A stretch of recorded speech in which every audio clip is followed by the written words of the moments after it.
very simple. 4 ingredients, OK? Really easy to cook. Now, I need to get this pan on quickly, and then we'll come back and have a little bit of a chat.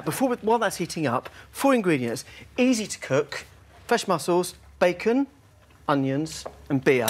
So what I'm going to do quickly, if I want to cook this in real time, is bacon and onions. I'm going to put the mussels in, a little bit of beer, and we'll come back explain this in a minute. OK. But I need to get that on the go.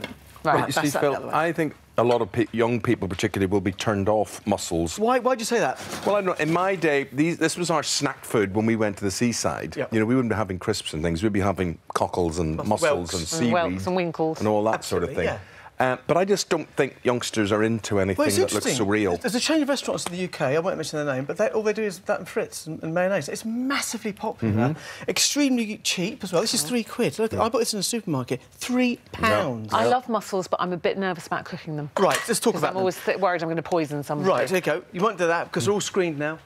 Most of them are screened. They just come out, they're all screened ultraviolet light and they're sifted. Most of them are growing on ropes, so they don't stand in the gravel and the grit anymore, so they're pretty clean. Oh, we used to pick them off the beach. We did, but they were quite sandy. I remember doing it as a kid.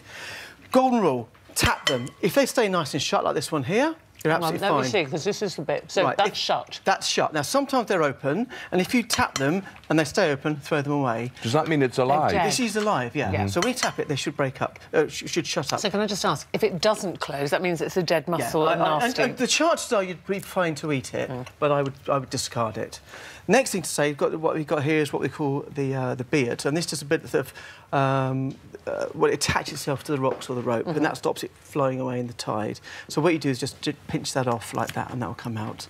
Right. You will occasionally get on some of them barnacles or little things growing on them like this sort of thing here. And if with a sharp knife, you can just tap those off. But very rarely you get them when they're growing on ropes, suspended in water. Normally the barnacles run on the rocks. OK. OK, now so there we are. What I've done in here so that's fine. I'll give them a quick rinse. Or anything? Pardon? Just rinse them? I do rinse them. They will come fine, but I do rinse them. And also, I keep them in the fridge up to a day, day and a half. And they're pretty much, with wet newspaper or wet paper, kitchen towel, they'll stay OK. Now, in this pan here, I'll show you here, I've already cooked some streaky bacon, bog standard streaky bacon, and 1 onion. So there's only 4 ingredients. Chopped onion in there, a little bit of oil, and just warm them through. Put the mussels in. I then added beer. Now, I sometimes use a bitter beer, but it's got to be a light bitter. But stronger, heavier bitters tend to become very bitter when you cook them, especially when you're reducing them down. So a lager-based... So a pale ale or a... Yeah, or a lager. Around about 100 mils. No salt's needed. Because and if you don't like beer, could you use wine at that point? You can use wine. So I've also used grape juice and half grape juice, half water to get like a non-version of that, although they're slightly sweeter. But also, no salt's needed, only pepper. Right. And all I've done in here is, you see, I put them in and you cook them like that until they're opened in 2 minutes. Yeah. As you can see there. So I'm going to put them over there, let them rest for a second. And is that them cooked? They're steaming. That's them cooked, yeah. Let me just show you that. So what's happened is they've opened up, and you can see all of them opened. They're nice, they're all plump. The bacon and the juices have all gone into there as well. And the part of this dish is the juice as well. Yeah. That's why we made some bread and butter. So not only do you have the meat from the mussels, you can use the spoon and get the juice out of it. Now, the only thing I will do also is add a little bit of black or white pepper just at the last second, just to balance that flavour. And you can see there's quite a lot of moisture come out of there. And I'll just show you one here.